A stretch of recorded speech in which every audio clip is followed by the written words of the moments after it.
I was going to do this as a live, but I felt like since I had some time and a quiet space right now, that I'll just do a video. That way I can post it in multiple areas so it can be seen and heard and experienced in multiple ways, right? So, lately I've been getting back into what I call sacred journaling, like taking the time where I'm sitting with self, higher self, spirit, God, however you would label it, and just allowing to feel whatever I feel at the moment, and then talk to my spirit team, talk to God, my higher self, and get the answers that I'm seeking instead of always using my mind, my ego self to arrive at certain answers. So this is one of those journal entries, and I just want to share it with those who it may resonate with. I know there's a collective that I connect with, and I know that this message will reach them, whether sooner or later. It will come across to those it's supposed to. I've been going through a lot of like ups and downs emotionally. I feel like when you're really changing, no, and I've said this in previous videos, but growing pains is really a motherfucking thing. And just taking the time to acknowledge what it puts you through, or what you go through when you're growing, and when you're at the very least acknowledging the things that either you want to do away with or no longer serve you, or noticing your own patterns, all of that shit. Like when it comes up, especially when you feel like you've been like working on yourself or arriving at, a different space. When it comes up, sometimes it's just hard to. It's even harder, I feel like, when you have experienced growth already, to continue to go through those feelings, because yourself feels like, well, damn, you know what I'm saying? I felt like I'm in this particular vibration, but I'm still experiencing or feeling all these uncomfortable feelings throughout my body and nervous system at times. That feels like it's just either putting me right back into spaces, or I guess just expecting yourself to be completely whole instead of letting go, like being stubborn, not letting go of the fact that the journey is not about getting to a level of completion or wholeness. Completion is returning home. So through this journey, you are going to still experience some confusion, some feelings that don't feel so great, but I feel very grateful that I'm starting to understand that I am not my feelings. I'm experiencing my feelings as consciousness. So I can feel better knowing, or it's better knowing that those feelings go away, because they don't define me. I am not those. I'm just a mirror or projection of those. So anyway, getting into the actual journal message. I just went on a tangent, but I feel like it was helpful. I asked Spirit 5 minutes ago, when I wrote this on July 20th of 2026, how do I go back to my higher vibration? Of course, at this moment, I was not feeling my best and feeling like in a lower vibration. And then I wrote in parentheses, notice I didn't say highest, because again, like I said, to be completely whole and there's no journey left to go through, and if you play video games, you'd have mastered the big boss, you beat the big boss. To me, that's returning home, right? So the answer came rushing in via a download. What is a download for me? That is when, beyond my brain coming up with it and overanalyzing, that information just comes to me without me thinking. That's my understanding. Without me thinking, that's a download. So in no particular order, meaning how the message came in, how I'm expressing it to you. I heard, don't sweat the small stuff. That's including fighting to explain the changes that you notice. That's like in my environment, in my relationships, the shifts, the tones, the inconsistencies.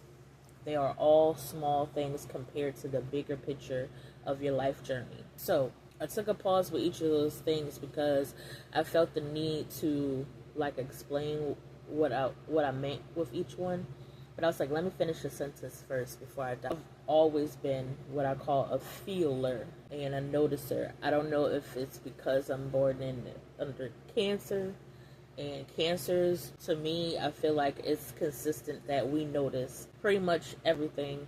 We notice shifts in people's like behaviors towards us, towards others. We notice tones. Like I can notice the simplest change in somebody's like vocal tone. And a lot of times with me being an over, start to formulate my own understanding of what that tone, the change of that tone means. Now, don't get me wrong, I feel like intuition be kicking in full throttle, okay? Your girl intuition be tight. So, but our ego selves or our mind selves may get exactly what that is wrong. And with a higher understanding or with a conscious understanding, knowing that the change in tones, even if it means what our brain interprets it to mean, there's a deeper meaning underneath all that. So, quick example. So, if I can sense that, or that your tone is a bit impatient, my ego self, you know, the self that's not my complete consciousness self, can internalize that and take it personally, like, oh, you mad at me, or you're, you know, feeling impatient with me, or you're upset with me, when first of all we're sacred mirrors of each other. So maybe it's something that is being projected back to me. That's one thing. And also, we're all going through a journey. You have no idea what that person may be experiencing, going through, or what their journey looks like for them that leads to that tone or that shift. So when I'm in a better, higher self, when I'm in my like higher self, I guess, navigation. I don't fucking know what I'm trying to say at that point. But yeah, when I'm not being in my ego, I guess I can understand that a bit more. But I'm also obviously human in this little flesh suit that you see. So yeah, so I have human reactions. But don't sweat the small stuff. And I want to say that to the collective as well. I feel like that's what we definitely get thrown off of our game. And our game, I would say, is happiness, joy, love, or whatever. It throws us off. That is the true, like, I guess, importance of this journey, is to experience those things when we're focused on the small shit, when we're sweating the small stuff. Okay? So, back to the entry. Flow through life. Don't focus on outcomes, but instead, the desire. Hold on, wait, what? Flow through life. Don't focus on outcomes. Be free instead. Okay, thank you. Desire that same freedom for the people in your life. So, yes, focusing on outcomes definitely, like people have been saying, you know, the saying is that the thief of joy is comparison. So when we're comparing ourselves because we're like, oh, we didn't reach this level, we didn't do this yet, or that person's doing this, I should be doing that, or whatever. That, I feel like, is one of the biggest vehicles that drives us being obsessed with outcomes. Is really just because of societal pressure. Like, oh, I should have a house, I should have a car, I should have blah, blah, blah. Like, there's a lot of other things that's more important than those things.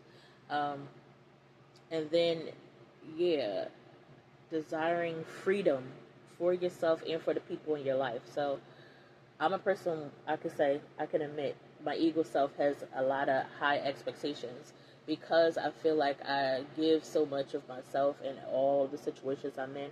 Some of that is not in a positive way. Some of that is people pleasing and wanting to be accepted and validated or whatever. But because of my ego having this thing of wanting to receive what I put out, I have the tendency to want to, what's the word for it, kind of tailor everything in my life to feel what I want to feel out of it. You get what I'm saying? So, like, either that means, like, cutting situations off if I feel like it's. But yeah, like sweating the small stuff, also getting other people aggravated about the small things that I care about. You know what I'm saying? And that takes away their joy, their happiness, their freedom to just live and be however they want. Now, okay, discernment, intuition is everything. So it doesn't mean put yourself in horrible, horrible situations just because, like, hey, I want them to be free to be themselves. Yeah, they can be over there if their freedom means draining you, then I feel like that's not no boo boo, don't do that. But be excited about new chapters. This is another one. Actually, I am pretty excited about new chapters. It's still hard not to be scared about what is happening next or not happening next, but excitement about new chapters, I can say that I'm definitely there. And I want to say that that's something that you guys should focus on too, the new chapters in your life, whatever that may be. Sometimes some things being stripped away is a new chapter, and we may not see that as a good thing, but trust me, it is. There's a reason why things are being removed or whatever, whether you can see it or not right away. I'm going to pause this and come back for a part 2 because I do want to spend time with my love. So, we're going to get back into this journal entry. This 2 paragraphs that then turned into almost 15 minutes of me talking. But I love you guys. Peace and blessings always. It's your girl Erica says. Butterfly gang gang.